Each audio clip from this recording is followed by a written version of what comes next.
ಪಾವನವಾದೆನು ಬಸವಣ್ಣ ನಿಮ್ಮ ಪಾವನ ಮೂರ್ತಿಯ ಕಂಡು. ಪರತತ್ವವನೈದಿದೆ ಬಸವಣ್ಣ ನಿಮ್ಮ ಪರಮಸೀಮೆಯ ಕಂಡು. ಪದನಾಲ್ಕ ಮೀರಿದೆ ಬಸವಣ್ಣ ನಿಮ್ಮ ಪರುಷ ಪಾದವ ಕಂಡು. ಕಪಿಲ ಸಿದ್ಧ ಮಲ್ಲಿಕಾರ್ಜುನಯ್ಯನ ಕೂಡಿದೆ ಬಸವಣ್ಣ ಬಸವಣ್ಣ ಬಸವಣ್ಣ ನೀವು ಗುರುವಾದ ಕಾರಣ. ಬಸವ ತಂದೆಯನ್ನು ಸ್ಮರಿಸಿ ಈ ಬಸವ ಸಂಸ್ಕೃತಿ ಅಭಿಯಾನದ 3ನೆಯ ದಿನದ ಬೀದರಿನ ಯಾತ್ರೆಯ ಕಾರ್ಯಕ್ರಮದಲ್ಲಿ ಉಪಸ್ಥಿತರಿರುವ ಸರ್ವ ಪೂಜ್ಯರಲ್ಲಿ, ಎಲ್ಲ ರಾಜಕೀಯ ನೇತಾರರಲ್ಲಿ, ಮಾಧ್ಯಮದವರಲ್ಲಿ ಹಾಗೂ ತಮ್ಮೆಲ್ಲರಲ್ಲಿ ಭಕ್ತಿಯ ಶರಣು ಶರಣಾರ್ಥಿಗಳು. ಎಲ್ಲೊಂದ್ಸಲ ಎಲ್ಲರೂ ಹೇಳ್ರಿ, ಶರಣು ಶರಣಾರ್ಥಿಗಳು.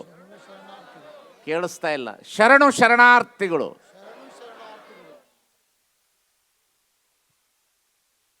ಬಹಳ ಅಪರೂಪವಾದಂಥ ಕಾರ್ಯಕ್ರಮ, ಅಷ್ಟೇ ಜವಾಬ್ದಾರಿತವಾದಂತಹ ಲಿಂಗಾಯತ ಧರ್ಮವನ್ನು ಉಳಿಸಿಕೊಳ್ಳುವಂತಹ ಜವಾಬ್ದಾರಿತವಾದಂಥ ವೇದಿಕೆ.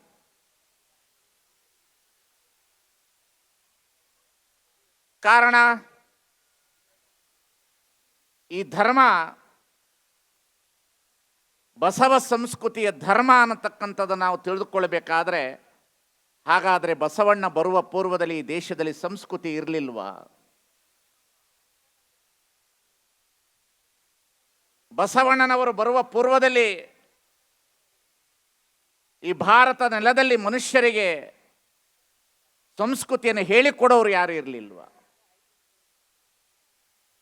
ಹಾಗಾದರೆ ಈ ಭಾರತದೊಳಗಡೆ ಬಸವ ಸಂಸ್ಕೃತಿಗೆ ಇರ್ತಕ್ಕಂತಹ ಘನತೆ, ತೂಕ ಏನು? ಇದು ಬಹಳ ದೊಡ್ಡ ವಿಚಾರ ಮಾಡುವಂತಹ ಚಿಂತನೆ ಇದು. ಬಸವಣ್ಣನವರು ಬರುವ ಪೂರ್ವದಲ್ಲಿ ಸಂಸ್ಕೃತಿ ಇರಲಿಲ್ವಾ? ಬಹಳ ಜನರ ಪ್ರಶ್ನೆ ಇರ್ತದದು. ಹೌದು, ಬಸವಣ್ಣ ಬರುವ ಪೂರ್ವದಲ್ಲಿ ಸಂಸ್ಕೃತಿ ಹೇಗಿತ್ತು ಅನ್ನೋದಕ್ಕೆ ಕೆಲವು 4 ಉದಾಹರಣೆಗಳನ್ನು ಹೇಳಿ ನನ್ನ ಮಾತನ್ನು ಮುಗಿಸ್ಬಿಡ್ತೇನೆ. ಯಾಕಂದರೆ ನಮ್ಮದು ಇದು ಶಿಸ್ತಿನ ಕಾರ್ಯಕ್ರಮ, ಸಮಯಕ್ಕೆ ಬಹಳ ಟೈಮ್ ಕೊಟ್ಟು ಮುಗಿಸ್ಬೇಕಾಗಿರ್ತಕ್ಕಂಥದ್ದು. ಯಾಕೆಂತ ಹೇಳಿದ್ರೆ ಇದು 30 ದಿವಸ ನಡಿಬೇಕಾಗಿರೋದ್ರಿಂದ ಅದನ್ನು ಸರಿಯಾದಂಥ ಸಮಯಕ್ಕೆ ಮುಗಿಸ್ಬೇಕಾಗಿರ್ತಕ್ಕಂಥದ್ದು ನಮ್ಮ ಧರ್ಮವೂ ಆಗಿದೆ. ಹಾಗಾದರೆ ಬಸವಣ್ಣ ಬರುವ ಪೂರ್ವದಲ್ಲಿ ಸಂಸ್ಕೃತಿ ಇರಲಿಲ್ವೇ? ಬಹಳ ಚೆನ್ನಾಗಿ ಗಮನಿಸಬೇಕು ಬಸವಣ್ಣನವರ ಸಂಸ್ಕೃತಿ ಏನು ಅಂತ. ಬಸವಣ್ಣ ಬರುವ ಪೂರ್ವದಲ್ಲಿ ಸಂಸ್ಕೃತಿ ಹೇಗಿತ್ತು ಅಂದರೆ, ಯಾರಾದರೂ ದೊಡ್ಡ ದೊಡ್ಡ ಶ್ರೀಮಂತರು, ದೇಸಾಯಿಗಳು, ದೇಶಗತ್ತಿಗಳು, ಉತ್ತಮ ಕುಲದಲ್ಲಿ ಹುಟ್ಟಿರ್ತಕ್ಕಂಥವರು ಯಾರಾದರೂ ನಡೆದು ಹೋಗ್ತಿರುವಾಗ ಯಾರಾದರೂ ಕೆಳವರ್ಗದ ಜನಾಂಗದವರು ನಮಸ್ಕಾರ ರೀ ದಣಿ, ನಮಸ್ಕಾರ ರೀ ದೇಸಾಯಿ ಅಂತ ಹೇಳಿದ್ರ, ಏನ ಕೆಂಚವ್ವ ಆರಾಮಿದ್ಯೇನ? ಆ ದೌಲತ್ತಿನ ವಾಣಿ ಇತ್ತಲ್ಲಿ, ಆ ದೌಲತ್ತಿನ ಮಾತಿತ್ತು. ಯಾರಾದರೂ ನಮಸ್ಕಾರ ರೀ ಸೌಕಾರ್ಯ ಅಂದ್ರೆ, ಕೆಂಚ ಆರಾಮಿದ್ಯೇನ? ಈ ಸಂಸ್ಕೃತಿ ಇದೆಯಲ್ಲ ಈ ದೇಶದೊಳಗಡೆ, ಲ್ಯಾಡರ್ ಟೈಪ್ ಆಫ್ ಸೊಸೈಟಿಯ ಶ್ರೇಣೀಕೃತವಾದಂಥ ಸಂಸ್ಕೃತಿ ಇತ್ತಲ್ಲ, ಮನುಷ್ಯನನ್ನ ಗೌರವಿಸಬೇಕನ್ನತಕ್ಕಂತಹ ಮನುಷ್ಯತ್ವ ಇಲ್ಲದೆ ಇರತಕ್ಕಂಥ ಸಂಸ್ಕೃತಿ ಇತ್ತಲ್ಲ. ಬಹಳ ಚಂದ ವಿಚಾರ ಮಾಡಬೇಕು ಸಂಸ್ಕೃತಿ. ಇದನ್ನ ಬಸವಣ್ಣನವರು ನೋಡಿದ್ರು, ಬಹಳ ಚೆನ್ನಾಗಿ ನೋಡಿದ್ರು ಬಸವಣ್ಣನವರು. ಅವ್ರು ಎಲ್ಲವನ್ನ ನೋಡಿ ಹೊಸ ಸಂಸ್ಕೃತಿಯನ್ನು ತಂದರು. ಯಾರಾದರೂ ನಮಸ್ಕಾರ ಅಂದರೆ, ಇವತ್ತಿಗೂ ಒಬ್ಬರಿಗೆ ನಮಸ್ಕಾರ ಹೇಳಿದರೆ ಅವರ ಆತ್ಮಕ್ಕೆ ಗೌರವ ಕೊಡುವಂಥ ಶಕ್ತಿ ನಮ್ಮ ಹತ್ರ ಇಲ್ಲ. ಆ ಮಾನವ ಘನತೆಯ ಅಸ್ಮಿತೆಗೆ ಗೌರವ ಕೊಡುವಂಥ ಸಂಸ್ಕೃತಿಯೇ ನಮ್ಮ ಹತ್ರ ಇಲ್ಲ. ನಮ್ಮಲ್ಲಿ ಜಾತಿ ಅಭಿಮಾನದ ಸಂಸ್ಕೃತಿ, ವರ್ಣಾಶ್ರಮದ ಮೇಲು ಸಂಸ್ಕೃತಿ,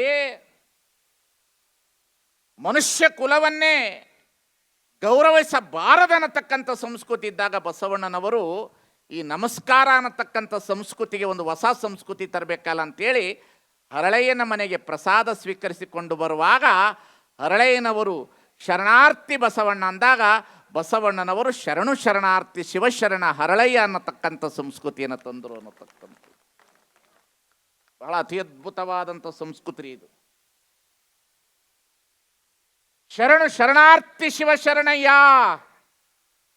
ಎಂಥ ಸಂಸ್ಕೃತಿ ರೀ. ಒಂದು ಸಲ ಶರಣಾರ್ಥಿ ಹೇಳಿದ್ರೆ 2 ಸಲ ಶರಣು ಶರಣಾರ್ಥಿ. ಅದಕ್ಕಾಗಿ ಯಾರಿಗೆ ಸಂಸ್ಕೃತಿ ಇತ್ತು ಸ್ವಾಮಿ ಹೇಳೋದಿಲ್ಲ, ನಮ್ಮದು ಸನಾತನ ಸಂಸ್ಕೃತಿ ಅಲ್ಲ, ನಮ್ಮದು ಪುರಾತನ ಸಂಸ್ಕೃತಿ ಅನ್ನತಕ್ಕಂಥದ್ದನ್ನು ಅರ್ಥ ಮಾಡಿಕೊಳ್ಳಬೇಕಾಗಿತ್ತು. ನಮ್ಮದು ಪುರಾತನ ಸಂಸ್ಕೃತಿ, ನಮ್ಮದು ಎಲ್ಲ ಪುರಾತನರ ಶ್ರೀಚರಣಕ್ಕೆ ಇಲ್ಲಿಂದ ಶರಣೆಂದರೆ ಸಾಲದೆ, ಬಸವಯ್ಯ ಬಸವಪ್ಪ ಶರಣೆಂದರೆ ಸಾಲದೆ. ಬಹಳ ಜನರಿಗೆ ಪ್ರಶ್ನೆ ಇದೆ, ಏನು ಸಂಸ್ಕೃತಿ ಅಂದರೆ? ನಿಸರ್ಗದಲ್ಲಿ ಹೆಣ್ಣು ಮಗಳು ಮುಟ್ಟಾಗಿ ಕುಳಿತಾಗ ಅವಳನ್ನು ದೂರ ಕುಳಿತಿರ್ತಕ್ಕಂತಹ ಈ ಸನಾತನ ಸಂಸ್ಕೃತಿಗೆ ಒಲೆಗಂಡಲ್ಲದೆ ಪಿಂಡದ ನೆಲಕ್ಕೆ ಆಶ್ರಯವಿಲ್ಲ ಅನ್ನತಕ್ಕಂಥ ಬಸವ ಸಂಸ್ಕೃತಿ ಅದು. ಮನುಷ್ಯರನ್ನ ದೇವಸ್ಥಾನದ ಒಳಗಡೆ ಬಿಟ್ಟುಕೊಳ್ಳಲಾರದೆ ಇರುವಂಥ ದಿನಮಾನ ಕಾಲದಲ್ಲಿ ದೇಹವೇ ದೇವಾಲಯ ಅನ್ನತಕ್ಕಂಥ ಸಂಸ್ಕೃತಿಯನ್ನು ತಂದಿರತಕ್ಕಂಥ ಸಂಸ್ಕೃತಿ ನಮ್ಮದು. ಜನರು ದಾರಿಯಲ್ಲಿ ಬರಬೇಕಾದರೆ ದೇವರು ನಿರ್ಮಾಣ ಮಾಡಿರ್ತಕ್ಕಂಥ ಈ ಭೂಮಿಯ ಒಳಗಡೆ ಮಠ ಮಧ್ಯಾಹ್ನ 12 ಗಂಟೆಗೆ ಬರುವಂತಹ ಸಂದರ್ಭವನ್ನು ಇಟ್ಟಿರ್ತಕ್ಕಂಥ ಈ ಶ್ರೇಣೀಕೃತವಾದಂತಹ ಈ ಭಾರತೀಯ ಸಂಸ್ಕೃತಿ ಒಳಗಡೆ ನೆಲವೊಂದೇ ಒಲೆಗೇರಿ ಶಿವಾಲಯಕ್ಕೆ ಅಂತ ಹೇಳಿರ್ತಕ್ಕಂಥ ಸಂಸ್ಕೃತಿ ಇದು ಬಸವ ಸಂಸ್ಕೃತಿ. ಇದು ಸಾಮಾನ್ಯ ಸಂಸ್ಕೃತಿ ಅಲ್ಲ. ಇದು ಬಹಳ ಚೆನ್ನಾಗಿ ಗಮನ ಇಡಬೇಕು, ಬಹಳ ವಿಚಾರ ಮಾಡಬೇಕು ನಾವು. ಏನಿದು ಬಸವ ಸಂಸ್ಕೃತಿ? ಏನಿದು ಬಸವ ಸಂಸ್ಕೃತಿ? ಹೆಣ್ಣು ಮಕ್ಕಳಿಗೆ ಧಾರ್ಮಿಕ ಸ್ವಾತಂತ್ರ್ಯ ಇಲ್ಲದಿದ್ದಾಗ ಹೆಣ್ಣು ಮಕ್ಕಳ ಕೊರಳಿಗೆ ಲಿಂಗವನ್ನು ಕೊಟ್ಟು ನೀನು ಗಂಡ ಸತ್ತಾಗ ವಿಧಿವೆಯಲ್ಲ ಶಿವಶರಣೆ ಅಂತ ಹೇಳಿರ್ತಕ್ಕಂತಹ ಸಂಸ್ಕೃತಿ ಬಸವ ಸಂಸ್ಕೃತಿ ಅನ್ನತಕ್ಕಂಥದ್ದನ್ನು ಅರ್ಥ ಮಾಡಿಕೊಳ್ಳಬೇಕಾಗಿರ್ತಕ್ಕಂಥದ್ದು. ಹೇಳ್ತಾ ಹೋದ್ರೆ ಮುಗಿಲು ಮುಡುತ್ತದೆ ಈ ಸಂಸ್ಕೃತಿ, ಮುಗಿಲು ಮುಡುತ್ತದೆ ಸ್ವಾಮಿ. ಈ ಸಂಸ್ಕೃತಿ ಉಳಿಬೇಕು, ಈ ಸಂಸ್ಕೃತಿ ಬೆಳೆಯಬೇಕು. ಈ ಸಂಸ್ಕೃತಿ ಕಲ್ಲು ದೇವರು ಅನ್ನತಕ್ಕಂಥ ಸಂಸ್ಕೃತಿ ಅಲ್ಲ, ತನ್ನ ತಾನಾರೆಂದು ತಿಳಿದೊಡೆ ತಾನೇ ದೇವನೋಡ ಅನ್ನತಕ್ಕಂಥ ಸಂಸ್ಕೃತಿ ಅನ್ನತಕ್ಕಂಥದನ್ನು ಅರ್ಥ ಮಾಡಿಕೊಳ್ಳಬೇಕಾಗಿರ್ತಕ್ಕಂಥದ್ದು. ಇಂತಹ ಸಂಸ್ಕೃತಿಯನ್ನ ಇವತ್ತು ನಾವು ಉಳಿಸಿಕೊಳ್ಳುವ ಜವಾಬ್ದಾರಿ ಇದೆ, ನಮ್ಮೆಲ್ಲರ ಆದ್ಯ ಕರ್ತವ್ಯವಿದೆ. ಅದಕ್ಕಿಂತ ಹೆಚ್ಚಾಗಿ ಇವತ್ತು ಈ ನಾಡಿನಲ್ಲಿ ಹುಟ್ಟಿರ್ತಕ್ಕಂಥ ಈ ಸಂಸ್ಕೃತಿ ಇದೆಯಲ್ಲ, ಈ ಸಂಸ್ಕೃತಿಯೇ ದೇವಭಾಷೆಯ ಸಂಸ್ಕೃತಿ. ದೇವಭಾಷೆಯ ಸಂಸ್ಕೃತಿ, ಮಂತ್ರದಿಂದ ದೇವರನ್ನು ಒಲಿಸಿಕೊಳ್ಳಬೇಕನ್ನತಕ್ಕಂಥ ಸಂಸ್ಕೃತಿ ಅಲ್ಲ ಇದು. ಕೂಡಲ ಸಂಗಮ ದೇವ ನಿನಗೆ ಕೇಡಿಲ್ಲದಂತೆ ಆನು ಒಲಿದಂತೆ ಹಾಡುವೆ ಅನ್ನತಕ್ಕಂಥ ಸಂಸ್ಕೃತಿ ಇದು. ಆವ ಕುಲವಾದರೇನು ಬೀಳುಡಿಗೆ ಓದಿವೆ, ಅವನ ಮನೆಯ ಪಾದವ ಕಾದು ಬದುಕುವೆ ಅನ್ನತಕ್ಕಂಥ ಸಂಸ್ಕೃತಿ ಇದು. ಈ ಸಂಸ್ಕೃತಿಗೆ ತನ್ನದೇ ಆದಂಥ ಘನತೆ ಇದೆ, ಗೌರವವಿದೆ, ಮನುಷ್ಯತ್ವ ಇದೆ. ಪ್ರಜಾಪ್ರಭುತ್ವದ ಒಳಗಡೆ ಇದಕ್ಕೆ ಯಾವತ್ತು ನ್ಯಾಯ ಇದೆ ಅನ್ನತಕ್ಕಂಥದನ್ನು ಕಂಡುಕೊಳ್ಳಬೇಕು. ಈ ದಿಶೆಯಲ್ಲಿ ಬೀದರಲ್ಲಿ ನಡೆದಿರ್ತಕ್ಕಂಥ ಬಸವ ಸಂಸ್ಕೃತಿ ಇದೆಯಲ್ಲ, ಇದು 1000 ವರ್ಷದ ಹಿಂದೆ ಇದೇ ಬಸವ ಕಲ್ಯಾಣದಲ್ಲಿ ಪ್ರಭು ಪರಂಪರೆಯ ಮೇಲೆ ಮನುಷ್ಯರಿಗೆ ಪ್ರಜಾಪ್ರಭುತ್ವದ ವ್ಯವಸ್ಥೆಯನ್ನು ತಂದುಕೊಂಡಿರ್ತಕ್ಕಂಥ ಸಂಸ್ಕೃತಿ ಅನ್ನತಕ್ಕಂಥದನ್ನು ಕಾಣಬೇಕಾಗಿರ್ತಕ್ಕಂಥದ್ದು.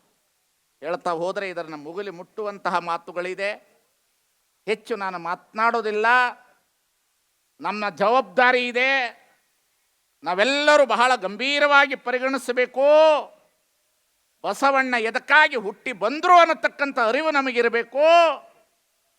ಬಸವಣ್ಣ ಯಾರಿಗಾಗಿ ಬದುಕಿದ್ರು ಅನ್ನತಕ್ಕಂಥ ಅರಿವು ನಮಗಿರಬೇಕು. ಬಸವಣ್ಣನವರ ಸಂಸ್ಕೃತಿ ಮೊನ್ನೆ ಪೂಜ್ಯ ಬಸವಲಿಂಗ ಪಟ್ಟದ್ದೇವರು ಹೇಳುತ್ತಿದ್ರು, ಬಸವನ ಬೆಳಕೆ ಎಲ್ಲಾಡಿ ಬಂದೆ, ಭಾರತವೆಲ್ಲ ಸುತ್ತಾಡಿ ಬಂದೆ. ಬಸವನ ಬೆಳಕೆ ಎಲ್ಲಾಡಿ ಬಂದೆ, ಭಾರತವೆಲ್ಲ ಸುತ್ತಾಡಿ ಬಂದೆ. ಬಸವನ ಬೆಳಕೆ ಎಲ್ಲಿಗೆ ಮುಂದೆ ಬರುವುದು ವಿಶ್ವವು ನನ್ನೆಯ ಹಿಂದೆ ಅನ್ನತಕ್ಕಂಥ ಮಾತಿದೆಯಲ್ಲ, ಇದು ಸತ್ಯವಾಗ್ತದೆ, ನಿತ್ಯವಾಗ್ತದೆ. ಇಂತಹ ಬಸವ ಸಂಸ್ಕೃತಿಗೆ ಬೀದರೇ ಬೇರು, ಬೀದರೇ ಬೇರು. ಎಲ್ಲ ಜಿಲ್ಲೆಗಳಿಗಿಂತ ಬೀದರ್ ಬೇರಿಗೇನಾದರೂ ಗೆದ್ದಲು ಹತ್ತಿತು ಎಲ್ಲ ಬಿದ್ದೋಗ್ತದೆ, ಎಲ್ಲ ಬಿದ್ದೋಗ್ತದೆ. ಎಲ್ಲ ಜಿಲ್ಲೆಗಳಲ್ಲಿ ನಡೀತದ, ಅಡ್ಡಗೋಡೆ ಮೇಲೆ ದೀಪ ಇಟ್ಟಂಗೆ ನಡೀತದ. ಆದರೆ ಈ ಜಿಲ್ಲೆಯಲ್ಲಿ ನಡೀತದಲ್ಲ, ಇದು ಬೇರಿಗೆ ನೀರು ಹಾಕುವಂತಹ ಕಾರ್ಯಕ್ರಮ. ಇದು ಈ ಬೇರು ಎಂದೆಂದು ಇದು ತುಕ್ಕಿಡಿಬಾರದು. ಈ ಬೇರು ಅಭಿಮಾನದಿಂದಿರಬೇಕು, ಅನುಭವದಿಂದಿರಬೇಕು. ಅದಕ್ಕಿಂತ ಹೆಚ್ಚಾಗಿ ಲಿಂಗಾಯತ ಅಂದ್ರೆ ಈ ದೇಶದ ಮಾನವ ಹಕ್ಕುಗಳ ಪ್ರತಿಪಾದಕ ಅನ್ನತಕ್ಕಂಥ ವ್ಯವಸ್ಥೆ ಒಳಗಡೆ ನಾವೆಲ್ಲರೂ ಇರಬೇಕಾಗಿರ್ತದೆ ಅನ್ನತಕ್ಕಂಥದ್ದು ಕೇಳಬೇಕು. ದಾಸಿಯ ಪುತ್ರನಾಗಲಿ, ವೇಶ್ಯ ಪುತ್ರನಾಗಲಿ, ಶಿವದೀಕ್ಷೆ ಪಡೆದ ನಂತರ ಪಾದೋದಕ ಪ್ರಸಾದ ತೆಗೆದುಕೊಳ್ಳುವುದೇ ಯೋಗ್ಯ ಅನ್ನತಕ್ಕಂತಹ ಮಾನವ ಹಕ್ಕು ಪ್ರತಿಪಾದನೆ ಮಾಡಿರುವ 1000 ವರ್ಷದ ಬಸವ ಸಂಸ್ಕೃತಿಯ ಯಾತ್ರೆ ಅನ್ನತಕ್ಕಂಥದನ್ನು ನಾವು ಅರ್ಥ ಮಾಡಿಕೊಳ್ಳಬೇಕಾಗ್ತದೆ. ಈ ದಿಶೆಯಲ್ಲಿ ನಮ್ಮದು ಸನಾತನ ಧರ್ಮದ ಪರಂಪರೆಯ ಸಂಸ್ಕೃತಿ ಅಲ್ಲ, ನಮ್ಮದು ಮಾನವ ಪ್ರೇಮದ ಘನತೆಯ ಸಂಸ್ಕೃತಿಯನ್ನ ಜಗತ್ತಿಗೆ ಗೌರವ ಕೊಡುವ ಸಂಸ್ಕೃತಿ ಅನ್ನತಕ್ಕಂಥದನ್ನು ಹೇಳುತ್ತಾ ಇಂತಹ ಕಾರ್ಯಕ್ರಮವನ್ನು ಬಹಳ ಅಚ್ಚುಕಟ್ಟಾಗಿ ಮಾಡಿರ್ತಕ್ಕಂತಹ ಈ ಬೀದರ್ ಜಿಲ್ಲೆಯ ಚನ್ನಬಸವ ಪಟ್ಟದ್ದೇವರು ಅಂದರೆ ಕನ್ನಡ ಅಂತ ಹೇಳಿದ್ರೆ ಚನ್ನ ಬಸವ ಪಟ್ಟದ್ದೇವರು ಅನ್ನತಕ್ಕಂಥದ್ದನ್ನು ಅರ್ಥ ಮಾಡಿಕೊಳ್ಳಬೇಕು. ಇಂತಹ ಪಟ್ಟದ ದೇವರ ನೆಲದಲ್ಲಿ ಅವರು ಬಸವಣ್ಣನವರ ಆ ಒಂದು ಸಂಸ್ಕೃತಿಗೆ ನೀರು ಹಾಕಿರ್ತಕ್ಕಂಥದನ್ನ ಕೆಡಲಾರದಂತೆ ಕಾದುಕೊಂಡು ಬಂದಿರತಕ್ಕಂತಹ ನಮ್ಮ ಗುರು ಬಸವ ಪಟ್ಟದ್ದೇವರು, ಬಸವಲಿಂಗ ಪಟ್ಟದ್ದೇವರಿಗೆ ಒಂದು ಜೋರಾದ ಚಪ್ಪಾಳೆಯನ್ನು ತಟ್ಟುವುದರೊಂದಿಗೆ ಅವರನ್ನು ಗೌರವಿಸೋಣ ಅನ್ನತಕ್ಕಂಥ ಮಾತಿನೊಂದಿಗೆ ಆ ಬೇರಿಗೆ ನೀರೇರಲಿಕ್ಕೆ ನೀವೆಲ್ಲರೂ ನಿಂತಿದ್ದೀರಿ. ಆ ಬೇರನ್ನು ಗಟ್ಟಿಗೊಳಿಸುವುದಕ್ಕಾಗಿ ಈ ಬಸವ ಸಂಸ್ಕೃತಿಯ ಯಾತ್ರೆಗೆ ಅಧ್ಯಕ್ಷರಾಗಿ ತನುಮನ ಭಾವದಿಂದ ದುಡಿದಿರ್ತಕ್ಕಂತಹ ಆ ಬಸವರಾಜ್ ದನ್ನೂರವರ ನೇತೃತ್ವಕ್ಕೆ ಒಂದು ಸಲ ಜೋರಾಗಿ ಚಪ್ಪಾಳೆ ತಟ್ಟೋದರೊಂದಿಗೆ ನಾವೆಲ್ಲರೂ ಗೌರವಿಸೋಣ ಅನ್ನತಕ್ಕಂಥ ಮಾತಿನೊಂದಿಗೆ ತಮ್ಮೆಲ್ಲರಿಗೆ ಮತ್ತೊಮ್ಮೆ ಶರಣಾರ್ಥಿಗಳನ್ನು ಸಲ್ಲಿಸಿ ನಾವೆಂದೆಂದೂ ಸಹ ಎದುರೋದು ಬೇಡ, ನಮ್ಮ ಅಪ್ಪ ಬಸವಣ್ಣ ಅನ್ನತಕ್ಕಂಥ ಮಾತು ಎಲ್ಲ ಕಡೆಯಲ್ಲಿ ಧ್ವನಿಸಲಿ, ಉಜ್ವಲಿಸಲಿ, ಬೆಳಕಾಗಲಿ ಅನ್ನತಕ್ಕಂಥ ಮಾತನೊಂದಿಗೆ ತಮ್ಮೆಲ್ಲರಿಗೆ ಅಕ್ಟೋಬರ್ 5ಕ್ಕೆ ಈಗಲೇ ನಾವೆಲ್ಲರೂ ಸಹ ನಿಮಗೆ ವಿಭೂತಿ ವಿಳ್ಳೆಯನ್ನು ಕೊಡ್ತಾ ಇದ್ದೇವೆ. ಇದು ನಮ್ಮೆಲ್ಲರ ಆದ್ಯ ಕರ್ತವ್ಯ ಅಂತ ತಿಳಿದುಕೊಂಡು ನೀವೆಲ್ಲರೂ ಬರಬೇಕು. ಹೆಣ್ಣು ಮಕ್ಕಳಂತೂ ಈ ಊರಿನಲ್ಲಿ ಯಾರು ಇರಬಾರ್ದು, ಬಸ್ ಫ್ರೀ, ಆಧಾರ್ ಕಾರ್ಡ್ ಇದೆ ಅನ್ನತಕ್ಕಂಥದನ್ನು ಯಾರು ಮರಿಬಾರ್ದು ಅನ್ನತಕ್ಕಂಥ ಮಾತಿನೊಂದಿಗೆ ಬಾಬುವಾಲೆ ಎಲ್ಲಿಗೆ ಹೊರಡ್ಬೇಕು ಹೆಣ್ಮಕ್ಳು? Aadhaar card Bengaluru free. ಏನ ಯಾರು? ರಹೀಮ್ ಖಾನ್ ಮಂತ್ರಿಯವ್ರನ್ನ ಹಿಗ್ತಾ ಇದ್ದಾರೆ. ಆಧಾರ್ ಕಾರ್ಡ್ ಎಲ್ಲ ಕಡೆ ಸುತ್ತಾಡಿದಿರಿ, ಆ ಗುಡಿ ಈ ಗುಡಿ ಅಂತ. ಆಧಾರ್ ಕಾರ್ಡ್ ಆ ಗುಡಿ ಈ ಗುಡಿ ಅಲ್ಲ, ನಿಮ್ಮನ್ನೆಲ್ಲ ದೇಹವೇ ದೇವಾಲಯ ಮಾಡಿರುವ ಗುಡಿಯ ಯಾತ್ರೆಗೆ 5ನೇ ತಾರೀಕಿಗೆ ನಿಮ್ಮ ಆಧಾರ್ ಕಾರ್ಡ್ ಎಲ್ಲ ಕಡೆಯಲ್ಲಿ ಹೊರಡಲಿ ಅನ್ನತಕ್ಕಂಥ ಮಾತಿನೊಂದಿಗೆ ನೀವೆಲ್ಲರೂ ಅದರ ಕಡೆಗೆ ಬರಬೇಕು ಅನ್ನೋದರೊಂದಿಗೆ ನಮ್ಮೆಲ್ಲರ ಪ್ರೀತಿ ಮಾತುಗಳೊಂದಿಗೆ ತಾವೆಲ್ಲರೂ ಚೆನ್ನಾಗಿ ದುಡಿದಿದ್ದೀರಿ. ಯಾರನ್ನು ಹೊಗಳೋದು, ಯಾರನ್ನ ಬಿಡೋದು ನಿಮ್ಮ ಮಂಡೆಗೆ ಹೂವು ತರುವನಲ್ಲದೆ ಹುಲ್ಲತಾರೇನು ಅನ್ನತಕ್ಕಂಥ ಅಕ್ಕಮಹಾದೇವಿ ಮಾತನ್ನ ಚಾಪು ಚತ್ತವದೆ ನಡೆಸಿರ್ತಕ್ಕಂಥ ಬೀದರ್ ಜಿಲ್ಲೆಗೆ ಬಸವರಾಜ್ ದನ್ನೂರು ದಂಪತಿಗಳಿಗೆ ಇಲಕಲ್ ಸೀರೆಯನ್ನು ಖರೀದಿ ಮಾಡಿರ್ತಕ್ಕಂಥ ನಮ್ಮ ತಾಯಂದಿರಿಗೆ, ದೋತ್ರ ಖರೀದಿ ಮಾಡಿರ್ತಕ್ಕಂಥ ನಮ್ಮ ಗಂಡು ಮಕ್ಕಳಿಗೆ, ಇಡೀ ಕರ್ನಾಟಕದಾದ್ಯಂತ ಜಿಲ್ಲೆಗಳಿಂದ ಬಂದಿರತಕ್ಕಂಥ ಎಲ್ಲ ಬಸವ ಭಕ್ತರಿಗೆ ಬೀದರ್ ಜನ ಒಂದು ಸಲ ಜೋರಾಗಿ ಚಪ್ಪಾಳೆ ತಟ್ಟೋದರೊಂದಿಗೆ ಅವರನ್ನು ಗೌರವಿಸುವುದರೊಂದಿಗೆ ಈ ಕಾರ್ಯಕ್ರಮನ ಅಚ್ಚುಕಟ್ಟಾಗಿ ನಡೆಸಿರ್ತಕ್ಕಂಥ ಬೀದರ್ ಜನತೆಗೆ, ಇದನ್ನು ಪ್ರಚಾರ ಮಾಡಿರ್ತಕ್ಕಂಥ ಮಾಧ್ಯಮದವರಿಗೆ, ಸೋಷಿಯಲ್ ಮೀಡಿಯಾದವರಿಗೆ, ನರ್ತನ ಮಾಡಿದವರಿಗೆ, ಹಾಡ್ತಾ ಇರ್ತಕ್ಕಂಥವರಿಗೆ, ಜಂಗಮದ ಎಡೆಗೆ ನಾಟಕವನ್ನು ತೋರಿಸುವಂಥ ಶಿವಸಂಚಾರ ಸಾಣೆಹಳ್ಳಿಯವರಿಗೆ ಹಾಗೂ ಎಲ್ಲರಿಗೂ ಮತ್ತೊಮ್ಮೆ ಶರಣಾರ್ಥಿಗಳನ್ನು ಸಲ್ಲಿಸಿ, ಎಲ್ಲರ ಮಾತು ಮುಗಿದ ಮೇಲೆ ಚೆನ್ನಾಗಿ ಉಗ್ಗಿ ಪ್ರಸಾದವನ್ನು ಸ್ವೀಕರಿಸಿಕೊಂಡೇ ಹೋಗಬೇಕೆಂದರೊಂದಿಗೆ ನೀವೆಲ್ಲರೂ ನಾಟಕ ನೋಡಿ ಈ ಕಾರ್ಯಕ್ರಮವನ್ನು ವಿಜೃಂಭಿಸಿ ಪ್ರೀತಿಯಿಂದ ಈ ಕಾರ್ಯಕ್ರಮವನ್ನು ನಡೆಸಿಕೊಟ್ಟಂತಹ ಬಸವರಾಜ್ ದನ್ನೂರವರ ನೇತೃತ್ವದವರಿಗೆ ಹಾಗೂ ಹಿರಿಯ ಬಹಳ ಅನುಭಾವಿಗಳು ನಮ್ಮ VS ಮಾಳಿಯವರು, ಅವರಿಗೂ ಸಹ ಹೃತ್ಪೂರ್ವಕವಾದ ಧನ್ಯವಾದಗಳನ್ನು ಅರ್ಪಿಸಿ, ಬಾಬು ವಾಲಿಯಿಂದ ಹಿಡಿದುಕೊಂಡು ಎಲ್ಲರಿಗೂ, ಬಸವ ಕೇಂದ್ರದವರಿಗೆ, ರಾಷ್ಟ್ರೀಯ ಬಸವದಳದವರಿಗೆ, ಎಲ್ಲ ಬಸವ ಪರ ಸಂಘಟನೆಗಳಿಗೆ ಹೃತ್ಪೂರ್ವಕವಾದ ಧನ್ಯವಾದಗಳನ್ನು ಅರ್ಪಿಸಿ, ನೀವೆಲ್ಲರೂ ಸಹ ಆಧಾರ್ ಕಾರ್ಡನ್ನು ಇವತ್ತೇ ನಿಮ್ಮ ಬಂಗಾರದಷ್ಟು ಜೋಪಾನ ಮಾಡಿಕೊಳ್ಳ್ರಿ ಅನ್ನತಕ್ಕಂಥ ಮಾತಿನೊಂದಿಗೆ 5ನೇ ತಾರೀಕು KSRTC ಬಸ್ಸು ಹೆಚ್ಚು ಬಿಡಬೇಕು ಅಂತ ರಹೀಂ ಖಾನ್ ಅವರಿಗೆ ಹೇಳೋದ್ರೊಂದಿಗೆ ಎಕ್ಸ್ಟ್ರಾ ಬಸ್ ಬೆಂಗಳೂರಿಗೆ ಆಧಾರ್ ಕಾರ್ಡ್ ಫ್ರೀ ಬಸ್ ಬಿಡಬೇಕು ಅಷ್ಟೇ. ಇದು ರಹೀಂ ಖಾನ್ ಅವರ ಕೆಲಸ, ಈಶ್ವರ್ ಖಂಡ್ರೆ ಅವರ ಕೆಲಸ, ಎಲ್ಲ ಸಮುದಾಯದವರ ಕೆಲಸ ಅನ್ನತಕ್ಕಂಥದ್ದು ಹೇಳ್ತಾ, ಹಿರಿಯರಾದಂತಹ ಬಹಳ ದೊಡ್ಡ ವ್ಯಕ್ತಿ ನಮೋಶಿ ಅವರಿಗೆ ಮತ್ತೊಮ್ಮೆ ಈ ಕಾರ್ಯಕ್ರಮದಲ್ಲಿ ಉಪಸ್ಥಿತರಿರ್ತಕ್ಕಂಥವರಿಗೆ ವಂದಿಸಿ, ಇದಕ್ಕೆ ಬೇರಿಗೆ ನೀರು ಹಾಕಿರ್ತಕ್ಕಂಥ ಹರಡೆಕರ್ ಮಂಜಪ್ಪನವರು, ಹಳಕಟ್ಟಿಯವರು, ಲಿಂಗಾನಂದ ಸ್ವಾಮಿಗಳು, ಪೂಜ್ಯ ಜಗದ್ಗುರು ಮಾತೆ ಮಹಾದೇವಿಯರಿಗೆ ಹೃತ್ಪೂರ್ವಕವಾದ ಧನ್ಯವಾದ ಅರ್ಪಿಸಿ ನನ್ನ ಮಾತಿಗೆ